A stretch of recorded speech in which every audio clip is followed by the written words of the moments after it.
Hi, I'm Chuck Joyner, and this is Mac Voices. Folks, by now you know we're on the road to Macworld iWorld 2013, talking to some of the vendors, exhibitors, organizers, the people that are going to make this an extra special Macworld iWorld. Today, I'm happy to have Ruben Kazantsev, the organizer and co-founder of the iPhone Film Festival, which will be part of Macworld iWorld. Ruben, welcome to the show. It's great to have you. Thanks. Great to be here, Chuck. The iPhone Film Festival. This just seems so natural in a world where the iPhone is becoming more and more video capable, and it's becoming its own little filmmaking universe, Ruben. That's what we thought 2 years ago. It was an idea. Should I get into the full how it all began? Sure. I think it's a fascinating story. Okay. So a couple of years ago, and my background, I've kind of done everything. I'm between technology and my passion is filmmaking. So I've done independent films in the past, so I kind of have a grasp of how the whole filmmaking process goes.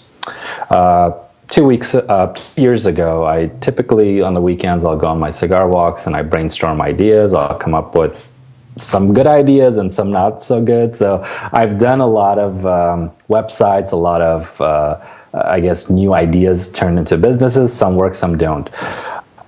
On my way home, a friend of mine, he runs the Beverly Hills Film Festival, and he's been running it for 10 years. So typically, as I'm finishing my walk, the last thing I see before I get home is his festival.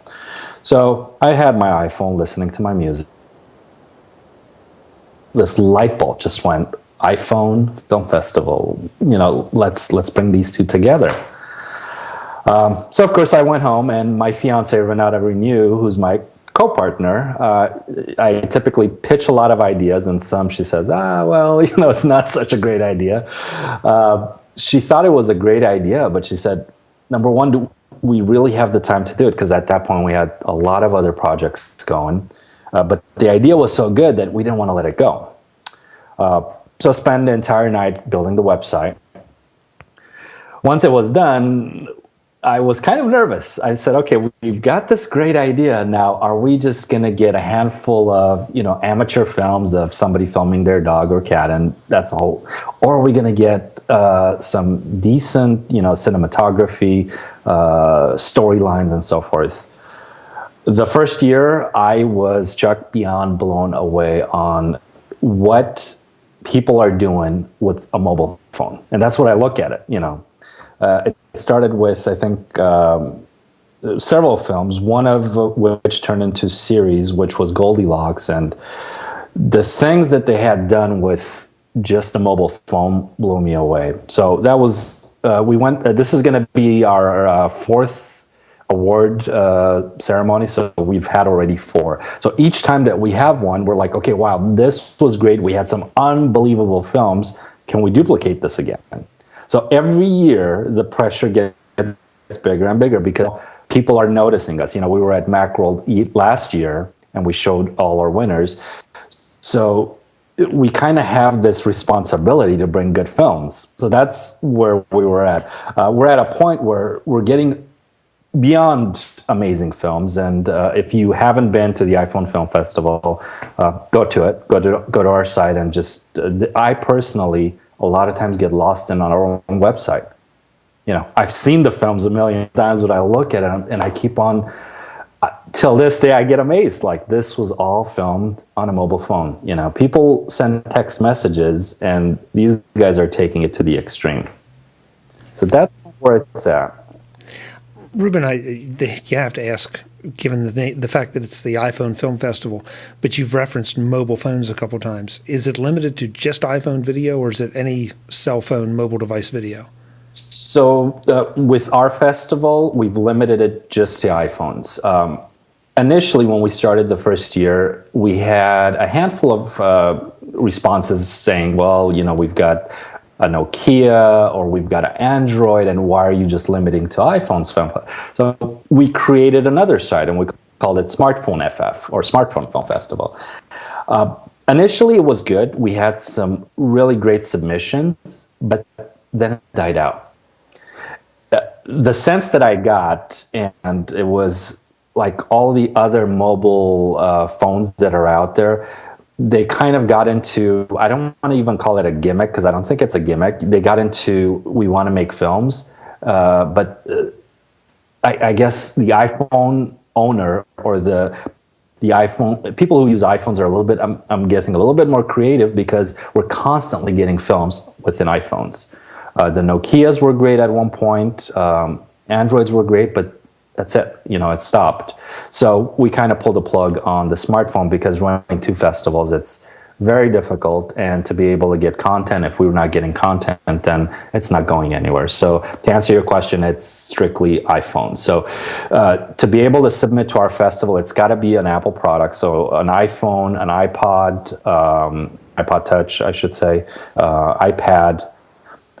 Editing-wise, lighting, external equipment, you can use whatever you want. The only thing is the camera itself has to be an Apple product. We got some feedback as to, well, that's not really fair. Then they should edit it on an iPhone and everything should be done on an iPhone. Well, I've done it all. I've done from being behind the camera to the editing part, and I know how difficult it is. So it's difficult enough to work with the iPhone because it's very sensitive with light and all that. I cannot force the filmmakers to. It's possible, it's doable. And Goldblock, I think one of their series, they actually did the full edit on the actual iPhone. So, but we don't enforce that. As long as you're using an iPhone, you can use any external equipment that you want, and most of the guys do. We should probably touch on that too. When you started this, there was very little in the way of external equipment or very limited subset. Now it's staggering what's out there, the quality of things that have been developed specifically to turn the iPhone into a much, much better filmmaking device. Yes, and I'm kind of going to swerve into a different direction, kind of touch on the film that we worked on, because they kind of answer your question and maybe even open up some more. So because last year we were at Macworld, going on this year, and Chuck, I'm going to answer your question, but I want to kind of give you the history behind it, and then I'm going to get to your answer. Okay. So when Macworld invited us again this year, I wanted it to be much better. And the bad part is now next year we'll probably have to do something even crazier than we're doing this year. I had this idea in my head. Never had the guts to approach it because I know how difficult it is.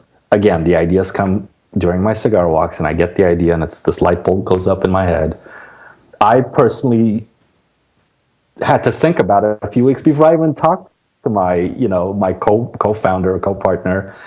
Even then it was a difficult situation. Then I have a friend in Chicago who wrote my first film, and we're very good friends, and I didn't approach him with the idea until I was comfortable that, yes, we're going to go 100%. And here's the idea. Going to what the concept of iPhone filmmaking is. It's something that it's technology today, and today everything is social media. Everything is interlinked one way or another. I bring up, and I don't know why I do this, but I bring up a thing saying if Lindsay Lohan were to drop a cigarette and somebody recorded it, before that cigarette hits the ground, probably someone in China or Japan will see it because we're so interconnected. And I started thinking, well, how can we use that with filmmaking? So we wrote a script called Departure, and we're actually going to premiere this year at Macworld. Departure is, I call it a multi-film project, which there are multiple films bring into one. So the script itself revolves around France, Belarus, and USA. Us personally, can we fly our camera crew, our actors into 3 different countries with limited resources to no budget? No. But because we have this community, and I'm blessed enough to have all these submissions so I can see a good filmmaker, I contacted 2 of the filmmakers that I thought would be a perfect fit. I've seen their work, amazing films. And so I contacted France and I contacted Belarus, Maria in Belarus and Chris in France. And I pitched the idea. I said, we've got a script. It revolves around 3 different countries, but it's an entire film. You as a viewer, you're not going to know. To you, it's going to seem one long film. You're not going to know that there was 3 sets of directors, and we all had to commit. And once I got the commitment from everybody in all the teams, we started the project. It was by far the most difficult thing I have ever done. Making a film, it's difficult in itself. Making a film with an iPhone, now you've gone to the next level. Making 3 films all at the same time, and our communication is via Skype or email. That's it. So, our confidence, we have to kind of sit back and hope that they do what they say they're going to do. Because if one of the locations doesn't complete the project or doesn't do it correctly, our film is not there. Mind you, we've committed to Macworld that we're going to premiere this film. So not only did we complete it, we made it during our deadline. We're actually in the final editing phases of it. And to touch on the equipment, we had a lot of sponsors, Red Giant, Mobi Slider, Focus, who did the Ali Bubo, and now he's doing it's called Smart Focus. He was working with, and I pitched him the idea, and I said, we need equipment, and he by far sponsored everything we needed. But he said, I'm working on having an adapter where you can put external lenses. I said, perfect. He said, but we're barely into production. We haven't even tested it. So he kept on sending me prototypes. And mind you, this is during filming. The last day of filming that we're going to shoot our ending scene, he sends me the final prototype, and it worked beautifully. So we have an iPhone that's this small. We have an extended lens that's this big. We put a Nikon on it. We put a Canon on it. And if you look at the shots, I sit back, and of course, I was behind the camera, and I looked at it. It's beyond amazing. When you go and see Departure, because now you know it's filmed on an iPhone, but you're not going to know it was ever filmed on an iPhone. It looks very professional with the external lenses and all the adapters. You have a mobile studio in your back pocket. Take it out of your back pocket. Instead of using it to send text messages or tweet or Facebook, use your talents if you've got it. Ruben, what is it about making video with an iPhone that is that compelling? And especially for someone like you. You obviously have the resources, the experience, the equipment to use something quote unquote better, and I'm not even sure, but I guess that means more expensive, more versatile, more mainstream. Why even attempt this project and put yourself through it when there's an easier path to achieve at least the objective of making a film? So with that, there's obviously multiple layers. Number one, as filmmakers, why do these great filmmakers last year or 2 years ago, Park Chang-wook, who was he did a film called Oh Boy, and it was in the Cannes Film Festival, and he got the grand prize. He shot his first film on an iPhone 4. I shouldn't, let me rephrase it. He shot his first mobile film on an iPhone 4. Why did he do it? I think it's the whole challenge aspect of it. Is it really about the equipment, or is it about the filmmaker? So he filmed his film. It was a short film, I think 20 minutes or 30 minutes, under 30 minutes. He submitted it to the Berlin Film Festival. Mind you, he's competing with your Panavisions, your Reds, your Canons, and everything else. He took the Golden Bear, and he shot it all on an iPhone. So the challenge for a filmmaker, it kind of gives you a satisfaction to say, yes, I pushed the boundaries to the limits. iPhones, very sensitive to light. If you don't have enough light, all of a sudden your HD quality turns into a very bad grainy quality. Challenge works. Next thing, why a lot of people do film on iPhones, very inexpensive. You can get a camera or an iPhone for $500-$600 boxed, ready to go. Your probably lowest end or starter cameras, let's say the Canon D7s or whatnot, it's going to start at a minimum of $1,500 and work itself upwards. The final thing, it's the size. There is one shot, and I keep bringing this up like a broken record, but I was blown away when I saw that shot. Goldilocks in their opening series, they had one shot, and me as a filmmaker, I kept on looking at it. I'm like mind-boggling. How in the hell did they get this shot? It's a guy pouring wine in a glass, but you get the perspective of the wine coming down into the glass. Trying to figure out how we did it. Anyway, when they came and we gave them the awards and prizes, I said, I have to ask you, how did you guys get that shot? And of course, later on, they showed the behind the scenes. So they put the iPhone in a Ziploc bag, put the Ziploc bag inside the wine glass, and poured the wine over it. Could you get that with any camera? No way in hell, because you have to fit it inside the glass. So you're able to put that camera in places where you normally wouldn't with your regular cameras. And the fact that I can, and we did this on departure, the phone or the camera was in my back pocket. So we had our sound guys separately that came aboard, and with one small backpack, you've got your full gear. So the mobility is, you can go anywhere in the world. Oh, I should add a final thing. When you're shooting films with no budget or limited budget, chances are you're going to be in areas where you don't have the budget to close off the areas and secure it, where people don't pass by and don't interfere with the shots. With France, they actually have a shot where they're inside the airport in France and they're shooting.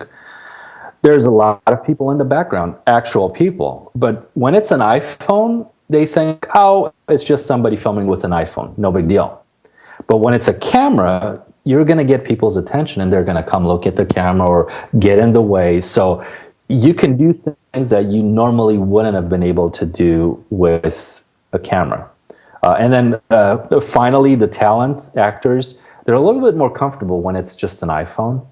Of course, they get a little bit more nervous when it's a bigger camera. So I think acting-wise, you get more natural acting than you would if it was a traditional camera. That's very interesting. I've talked to other folks who have done things, and they talk about how if they go to a press event or whatever, they get more respect with a bigger camera, which in the days of the digital SLRs becoming true filmmaking devices are superior in a lot of cases to most cameras seems to be strange, but there's still that thing that, if I have a Hasselblad and I show up, wow, I'm a professional photographer, but if I show up with a point and shoot, I'm not. And so to hear that about an iPhone being almost a strategic or tactical advantage in trying to make certain kinds of film or film in certain areas is very, very interesting. Yeah, it's I think that day and age of bigger is better is gone. The technology that's out there, I mean, look at your RED cameras. They're this big, and they probably compete not as well or possibly as well as most of your Panavision cameras that are out there. And you're talking about anywhere from $150,000 to $100,000 camera versus a $15,000 to a $20,000 camera. And size-wise, what I've noticed is lenses play a huge factor in it. So the technology behind the camera, there's, I think for the most part, if you've got great lenses, and if you see departure on the ending scene where we're using a Canon lens, it's an iPhone strapped around a $2,500 lens. You can see the difference. So I think the lens plays a big part. As far as technology, it's just getting smaller and smaller. Think back when mobile phones came out. I remember when it was that carry-on suitcase, and I think it was a Panasonic. Those were mobile phones back then. And then Motorola came, it was the size of a brick, and they thought, wow, this was great. Now it's, you put it in your back pocket. And if you compare the difference, the smaller it is right now, the better it is. So I think we've passed that day and age of bigger is better. Now you have to look at the end result, what the quality is, and travel lighter. And when I say travel, from point A to point B, if you've got less equipment, you're going to get to that location faster. Chances of you meeting whatever timelines you have is going to be better with less equipment than more equipment. There's the whole setup and everything else. And we noticed that when we were filming. if we had bigger cameras, there was a lot of shots that we would have been late for. The last scene, we had a scene where it's a LAPD cop car and they're in the back loading their guns. Well, the day we did our cemetery, it was a nightmare of a shoot. So the week before we did it and we had to do a reshoot, because of the weather, I guess LAX rerouted their planes and they were landing over our heads. The week before, we had maybe one plane every 2 hours. No big deal. Every 2.5 to 3 minutes, there was a plane flying overhead. So every time we were getting into, we would have to cut. We would have to cut. So that last scene was a nightmare. So we anticipated we would be out of there within 2 hours. It turned out, I think, close to 6 or 7 hours. By the time we made it to the last location, we were at around 4 p.m. So we were losing sunlight very quickly. But we got our shots. And when we were done, it was complete darkness. Why I bring this up, if it was any other camera where I had to attach lenses and get it all set up and tripod, but we wouldn't have made it. We would have had to have been reshot. And Steve Crest, who brought his LAPD squad car and everything else, he was pretty much booked till the following year. So that would have meant that we wouldn't have met Macworld's deadline if we used traditional cameras. So hope answered that biggest question. Yes, and that's a great story, and it really brings home, how and why this is not a superior platform, but a very viable alternative with some very specific advantages. Ruben, how many submissions do you get on, and in whatever time frame you would consider measuring, whether it's a week, month, year, period for each festival? What kind of numbers do you see generated? It varies from, I would say, month to month. But if we base it on the festivals when we have it, you're looking at anywhere from 300 to 400 films. So I think right now, and I started doing some cleanup because we were just bogged down with a lot of films. Under 1,000 or roughly around 1,000 films that we've gone. But of course it varies. Quality films that I look at and say, yes, this needs to be on our front page. Altogether, it's still in the 100. We get a lot of quality work, a lot of great cinematography work, a lot of great storylines. We get films that I had one submission from the UK that he started, I think, with the iPhone 3GS, and now he did one with the 4. A lot of things are coming from South Korea, great films. Our grand prize winner that's going to get it this year, you'll see what they've done. So hundreds to thousands, and a lot of them are quality work. A lot of films, of course, we also get submissions that aren't so great. We had one guy, and I think he submitted close to 8 or 9 films. And each time we get it, I'm like, not great, but he's trying. So I admire that. We push it in. And you can see the difference between film after film, and he's slowly getting better. But he has the courage, shoots it, does it, and submits it. And I encourage that.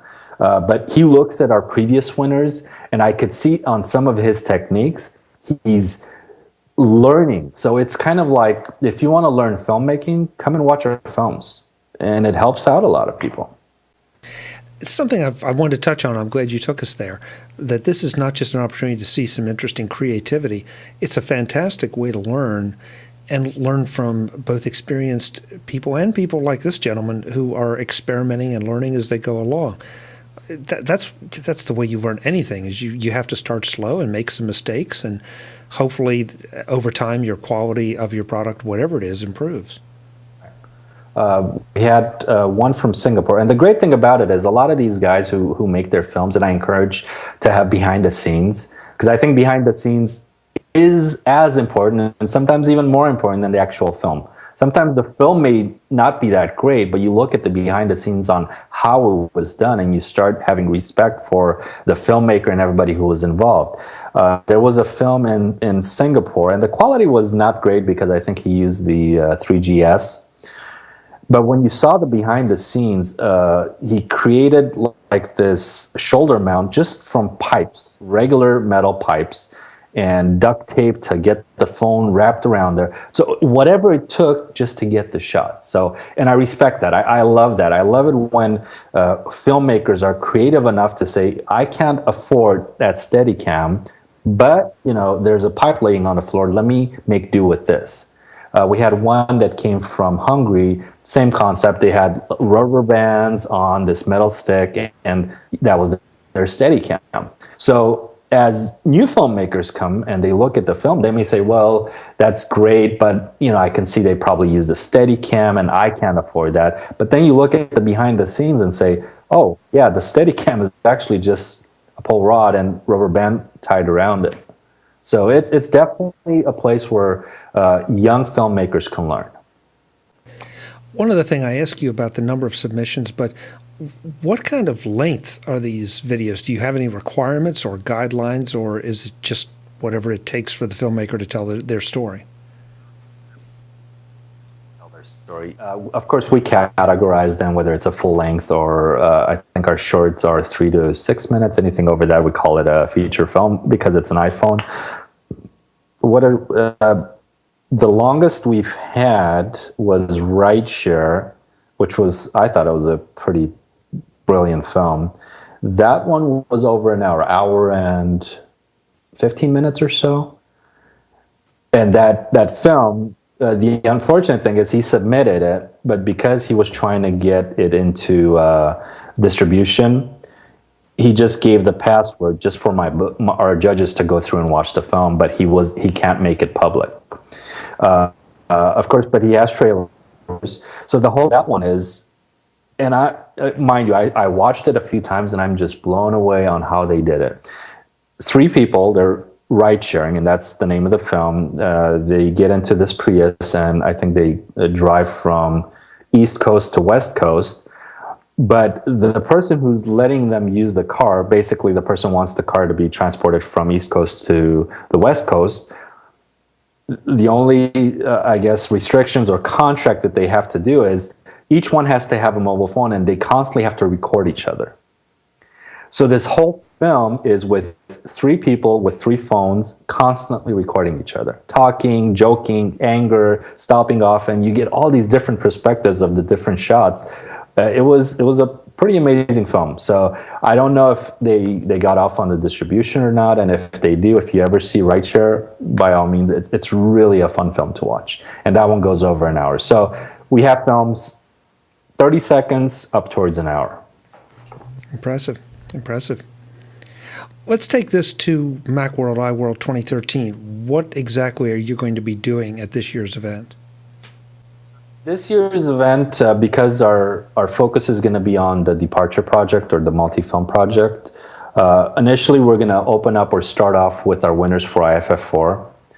We'll show the grand prize winner, best music video, best film, best cinematography. And then we'll kind of introduce the film, go into Departure.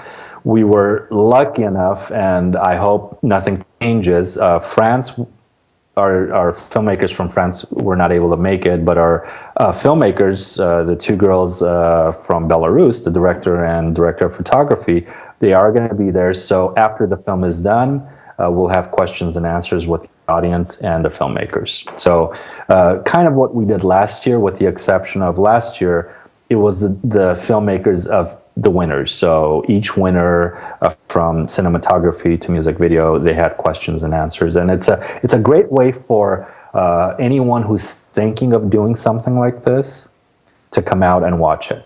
Because then you can interact with the director, with the cinematographer, and just ask them all these questions. Well, how did you do this, or how did you do that? What software did you use? And we'll get into details. Or if you're not planning on making a film and simply just want to see some great films, it's the best place to be on that day, of course. Macworld iWorld seems like such a perfect venue for this. You've got a convention center full of enthusiastic Mac people, and they're there because they're enthusiastic about the platform. But more than that, I think they're there because they want to do more with what they have. They want to see what can be done. And this certainly falls into that category, both those categories of teaching and learning what you can do with it and finding out just how far it can be taken. Yeah, most definitely. And we had a few students last year, and I hope we get more students this year from the local high schools. And he was amazed, and he wanted all information. Well, how would you do this? What equipment do I need? And I said, well, you're sitting on it. It's on your back pocket. Take it out and start experimenting. I think, I keep forgetting we're in 2013. Early last year, we had a submission from a high school, and he almost won Best Cinematography. You know, a kid, he's 17, 18, took his film. I think he had an assignment where he had to be at the local fire station. And he just, shot what he did on a daily basis. But his cinematography work was amazing. And these are our young filmmakers. And I kind of get goosebumps when I see that, because I know the future is going to change. Where nowadays, truthfully, I haven't seen a great film that I could sit back and say, wow, I'm really looking forward to see this film. Or for the most part, anything that comes out, it's like this same old, not even the actors. There's nothing that excites me to go out and watch a film. Where when I get the submissions, each submission that comes in, I'm like a kid in a candy store. I can't wait just to see. And you should see my excitement when I see a brilliant, we did it again. This year we're good. So it's like every year I have to make sure we get good submissions. And luckily, they're out there. And we're known at this point worldwide. We get submissions from everywhere. Africa, South America, North America, Europe, Asia, just everywhere. Everywhere you can think of, we are getting a submission from, which is a great thing. Oh, yeah. Oh, absolutely. So when does this take place within Macworld, iWorld? We will have the winners announced, as well as the premiere for the Departure Project, or the multi-film project, on that Friday. So 5 p.m. once all the exhibits close downstairs, they're going to let everybody know that we've got the iPhone Film Festival going. So if you're in the area, definitely come up and see. And we'll start with the winners for Best Film, or the Grand Prize winner, Best Cinematography, and Best Music Video. Then we'll do an introduction as far as the Departure Project is about, and show the film. At the end, there will be question and answers with the filmmakers, and we were lucky enough to get our director and director of photography from Belarus, who are going to fly down. France couldn't make it, but this will give the users or the audience a chance to face-to-face ask any questions that they can think of. What was the difficulty level, and how did you guys get this done? And hopefully, we can get more filmmakers to get more involved and take the iPhone filmmaking. What we're doing at this point, we're creating history. We're doing something that's never been done, not with films, or definitely not with iPhones, which is the multi-film project. If you are financially not able to do a film, whether it's in one location or whether it's in multiple locations, let's say me as a filmmaker, I can do a 3-minute film, but outside of that, I don't have the resources or the finances to do it. Or I may be able to film, but I don't have the means to edit it. So this is where the whole Departure Project, what I want to do is start a new wave of filmmakers, where if you can do a 3-minute film and you want to get a 30-minute film, but you can't do it alone, we're all interconnected, all these different filmmakers, whether it's through the iPhone Film Festival or social media. Find the right fit and create. So filmmakers with 3 minutes apiece, well, now you've got yourself a film. And what we did with the Departure Project is, before we started, at first we all agreed, then we agreed on who's going to do what. One good example was special effects. We needed a building to blow up. Well, Belarus can't go and blow up a building with an iPhone budget or no budget. So we needed special effects. We need, and our team, we just had a vote, like, who can handle this? We had one of our, he plays the police officer in France. He lives in Spain. and he does video special effects, and he volunteered to take that project. So it's kind of seeing what everybody is good at and spreading it out. The end result is we all as a whole, as a team, created one film.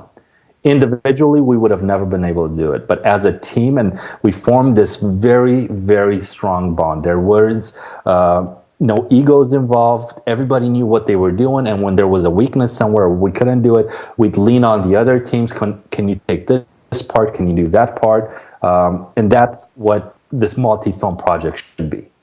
And I think that's what's going to help our filmmakers in the future once they see what we've done with Departure and hear the story. It's a very simple concept. Find the people that you can work with wherever they are, whether he's a block or she's a block down from your street or across the globe, and you've never met them.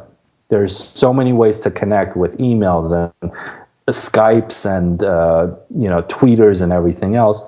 It's getting easier and easier to do things where in the past you couldn't. I think that's such an important point, that we're at the gateway of a whole new set of opportunities, and the fact that you're encouraging a useful use of social networks now instead of just some of the more frivolous things we all indulge in is phenomenal. And this will be a perfect opportunity to point out just what can be done if you have the dedication, if you take the time. You already have the equipment. The people that are watching this show have the equipment now. The odds are about 90% that they have one of the iDevices with a camera. Go out and do it and experiment, and be like the gentleman that Ruben was talking about. Shoot something, submit it, learn from it, shoot something else, and submit it again.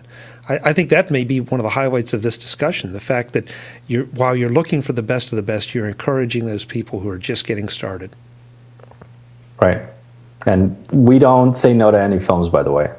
Every submission that comes in, there is no rejection. Unlike other festivals where they review the film and say, well, you're not going to make it. We don't care what you shoot. If you think it's good enough and you've got the courage to go through the whole steps, I think we had one gentleman who just shot his pool. It was, I think, a 30-second clip, and he just videotaped his pool. And initially I looked at it, I'm like, well, there isn't much here. But I didn't want to get into decision-making as to who makes it and who doesn't. In his eyes, if he took the time to create that shot, whether it was just a swimming pool or whatnot, he went through the editing process, the submission process, the sending the details, they're going to go on our page. And unlike other festivals, we don't charge one dime. You're not paying to submit, and you're going to get prizes. This year was kind of slow, but typically we've had a lot of prizes. I think last year, Red Giant provided close to $4,000 within software. So, it takes that to give it to a young filmmaker or an inspiring filmmaker, and now you've got access to all these things that you can do. It'll take you to the next level. And the iPhone films, again, there is a lot you can do with the iPhones that you can't do with traditional cameras. And the one that I got to mention, when we were in a warehouse doing one scene, we were very limited on the time that we could be there. It was one of the locations we paid for, and we paid for X amount of hours.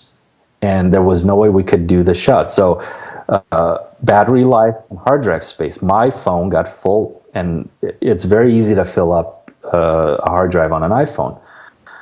So immediately I yelled out, who's got an iPhone? And sure enough, we had our executive producer there, her daughter was there, and everybody started popping out iPhones. I started recording on all of them. We were swapping iPhone to iPhone so we can get the shot. The end result, we brought it all in, but that was the beauty of working with iPhones. That it's almost like a community, kind of like a cult even. They're all interconnected and everybody has it, and if they can help, they can go and say, oh, that shot was done on my iPhone. And I've been able to do that with Canon or a Red camera or a Panavision. No, we wouldn't have completed the shot. So that's another beautiful thing that iPhones come into play. Battery was getting drained. I look around. You've got an iPhone, right? Yes, and we just and chargers and whatnot. So it's definitely a great experience to shoot a film on an iPhone. Yeah, you can't have too many backup red cameras or backup DSLRs. That's just not in the budget. Yeah, you're going to need a lot of zeros in your bank account to be able to handle that kind of a budget. Ruben, the website for Macworld iWorld, of course, is macworldiworld.com. You can find out about what Ruben will be doing at the show. But your website for the folks who want to go and see some of these fantastic films from the past and obviously look forward to the future and the winners. The website is? iPhoneFF.com. So iPhone Film Festival, just F and F.com. Great. Ruben, thank you so much for the time. This has been very enlightening and a lot of fun. I'm looking forward to attending the film festival and seeing the winners and learning a bit myself. Chuck, I look forward to seeing you, and I look forward to hearing your feedback on our film now that you know how it was made. You and anyone else who's watching this video, I'd love to hear the feedback after the film is done. It's something we don't say enough here on the show. Please, folks, if you see Ruben at the show, do it after the film festival because he'll be a little busy before. Tell him you saw him on the show and tell him hopefully you learned something here and you're here because of it, because that's why we're on the road to Macworld iWorld. Ruben, we'll see you in San Francisco. See you there, Chuck. Thank you for your time. Folks, I hope we'll see you in San Francisco for Macworld iWorld. It's going to be a blast. Until the next time, I'm Chuck Joyner. Thanks for watching.